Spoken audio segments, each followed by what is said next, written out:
This is the beginning of my demonstration speech. I have two people on FaceTime, boyfriend and mom, and then these two. One of my friends had to go into work, so I am down a person. So we'll just have to deal with what I've got. So for this speech, I'm going to be demonstrating what is called aseptic technique for microbiology plating. It is basically the sterilization of your materials while you're transferring bacteria in order to test it and come up with a diagnosis of what someone's condition or diseases that they might have. So how do you all feel about getting treated for a disease or condition that you didn't have in the first place? Not fun. Yeah, no fun. Exactly. So that's why this is extremely important to all of us in this case, because chances are we've all been to the doctor's office at least once, and this is where it becomes really important whether you get a flu test done, or you're getting a pap smear, or a pelvic exam. So my question to you guys is, what do you think happens to the samples that you give at the doctor's office, say if you are having a pap smear or a pelvic exam, and how do they know how to get the correct results to give a diagnosis? I don't know, they give it to the lab pupils. Yes. Okay. Yes. So it does go to the lab, and they go through an entire pre-process before they even get to the part that I'm going to be demonstrating, which is the aseptic plating. So why this is important? Well, I had interviewed one of the microbiology technicians that are downstairs in the lab. Her name was Laura. And I asked her why she thought these specific steps are important. And she returned with a question saying, how would you or other people feel if I use the same material without even sterilizing it for every patient sample that comes down here? And she's like, eventually everyone would have the same diagnosis, which would be weird. And then someone would get the wrong diagnosis, which can cause a lot of issues when trying to come up with the treatment. Sterilization is not just there to make things look pretty, it's there to keep bacteria separated and to keep to only the one patient that the sample came from. So some other material that I found was from the U.S. National Library of Medicine, where at their own facility they do teach a class for microbiology, and the first 2 weeks of class is all aseptic technique. So it is all how to do it correctly, how to sterilize, and the do's and don'ts and the whys of everything and why they're doing it.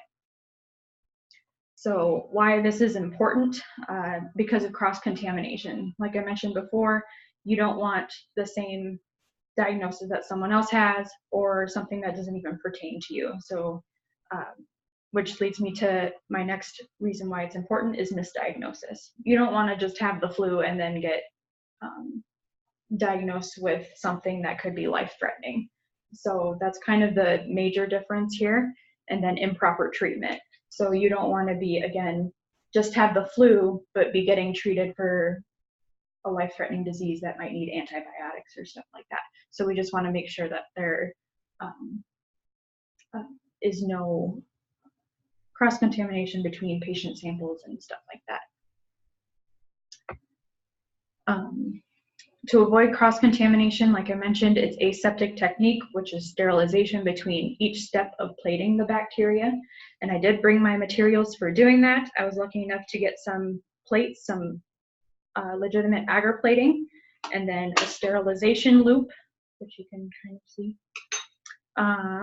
I also got this is my metaphorical Bunsen burner, since they would not let me borrow one of those. And then this is going to be my sample or my specimen sample. Do you need to clarify what a Bunsen burner is for those people, or is this for is this a medically related class, or will they know what a Bunsen burner is? Okay. Yes. So I'm going to go through these steps on how to use aseptic technique. Like I said, they didn't let me use a Bunsen burner, so this is my metaphorical Bunsen burner. So I'm going to adjust this just a little bit. So when we are, I'm sitting down because it's a lot easier to do it that way. You obviously want to wear gloves. Gloves is a major important thing that I did not bring. You want to wear gloves because that's one way to keep materials from spreading and going into, on the table and stuff where sometimes you don't have gloves on and you're touching that surface area. So say we took a sample of, let's say, this desk, and it's already in this tube.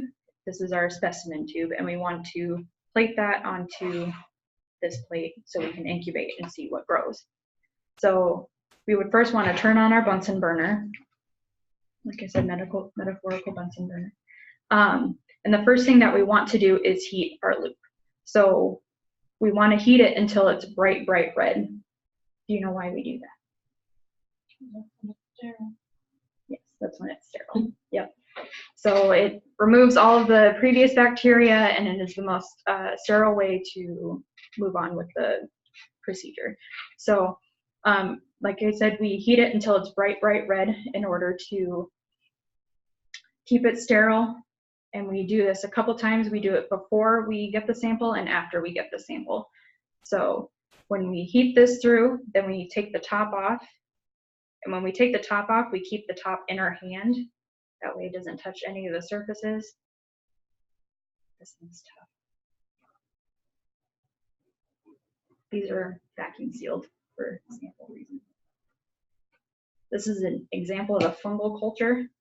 So when you pop the top off, you also want to burn the glass mouth of the tube. So we would burn this too for 3 to 4 seconds, so that way it's at the same temperature that the loop is at. After we're done doing that, we can dip the sterilized loop into the sample. We can get our sample, and then we keep it, hold of it in our hand. Now after that, to avoid contamination from any air particles or something that could just be on something else, we would then burn the end of the glass mouth again for 3 to 4 seconds. And then we can put the topper back on. And then we can keep using the sample over and over again as long as we're using this technique, because then it's not mingling with anything else. So after we have done that, we can go ahead and plate. And the easiest way to plate is with the lid down, and you hold this in your hand like that. And this isn't really an important way of plating, but you would plate.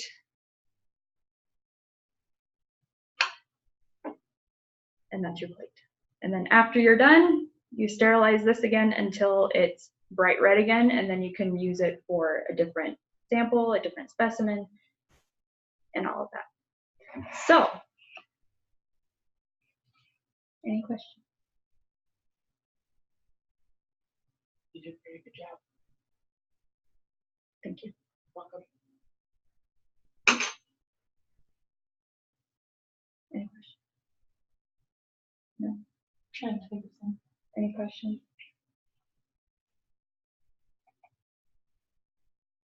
I know it's not the most exciting thing, but I figured because I learned it and recently, and Laura actually let me do a couple of samples down in the lab so I could actually get a feel for it and not just a virtual laboratory. So that was really nice.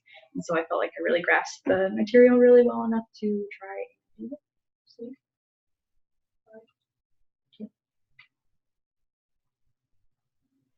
Do you use the same aseptic technique when you take samples from the Petri dish?